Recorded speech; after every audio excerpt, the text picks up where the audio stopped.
Delay in justice is a denial of justice. அதாவது ஒரு காலதாமதமாக வழங்கப்படும் நீதின்றது நீதியே அல்ல. அது நீதியை மறுப்பது அப்படின்ற மாதிரி சொல்லலாம். ஒரு நீதியே கிடையாது, ஒரு அநீதி அப்படின்னு. ஒரு ஃபேமிலி கோர்ட்டில் போய் ஒருத்தர் டைவர்ஸ் கேஸ் போடுறாரு, ஒரு 25 வயசு பொண்ணு போடுது.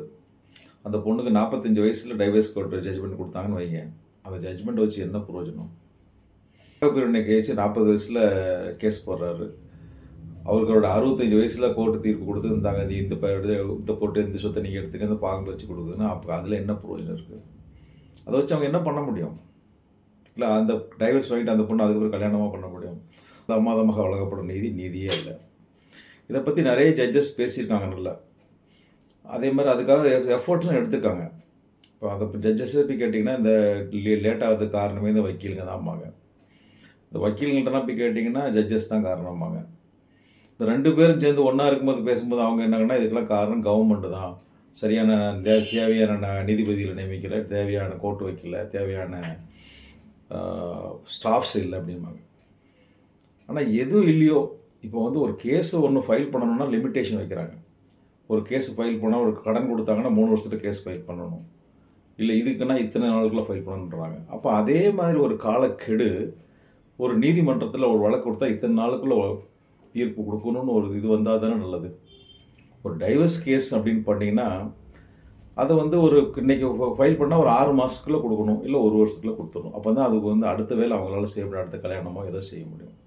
ஒரு பாகப்பிரிவினன்னு சொத்து கேட்டாங்கன்னா அதை ஒரு வருஷத்துக்குள்ளே கொடுத்தா தான் அதை வச்சு அவர் என்ன அனுபவிக்க முடியும். அது இல்லாமல் காலம் தாத்திட்டே போகிறதுல என்ன பிரயோஜனம்? ஸோ இதுக்கு என்ன பண்ணணும்னா, இது கோர்ட்டில் ஒரு கேஸை போட்டாங்கன்னு கேஸை எத்தனை நாளுக்குள்ளே போடணும்னு ஒரு தீர்மானம் பண்ணும்போது ஒரு கோர்ட்டில் தீர்ப்பை எத்தனை நாளுக்குள்ளே வழக்கை எத்தனை நாளுக்குள்ளே தீர்ப்பு நீதிமன்றம் கொடுக்கணும் அப்படின்ற ஒரு காலக்கெடு நிர்ணயப்படணும். அப்படி பண்ணலையா, அப்போ அதுக்குள்ள நஷ்டஈடை பார்ட்டி கொடுங்க, கோர்ட்டு கொடுக்கட்டும், இல்லை கவர்மெண்ட் கொடுக்கட்டும். அப்படின்ற ஒரு நிலைமை வந்ததுன்னா ஆட்டோமேட்டிக்காக அந்த ரெஸ்பான்சிபிலிட்டிஸ் எல்லோரும் எப்படியா வந்துடும். இப்போ உதாரணத்துக்கு இந்த ஒரு கேஸை 1 வருஷத்துக்குள்ளே அந்த கேஸை தீர்ப்பு கொடுக்கலன்னா அவங்க சம்மந்தப்பட்ட பாதி கோர்ட்டில் தாக்கல் பண்ண பணத்தை திருப்பி கொடுத்துடணும். அதுக்கப்புறம் அதுக்கு நஷ்டஈடம் கொடுக்கணும், கோர்ட்டு கொடுக்கணும், இல்லை நீதிமன்றம் கொடுக்கணும், இல்லை ஒரு அரசாங்கம் கொடுக்கணும்னா ஆட்டோமேட்டிக்காக அடுத்த பொறுப்பு வரும். அவங்களுக்கு அதுக்குள்ளே இந்த தீர்ப்பு கொடுக்கணுன்ற ஒரு ரெஸ்பான்சிபிலிட்டி வரும்.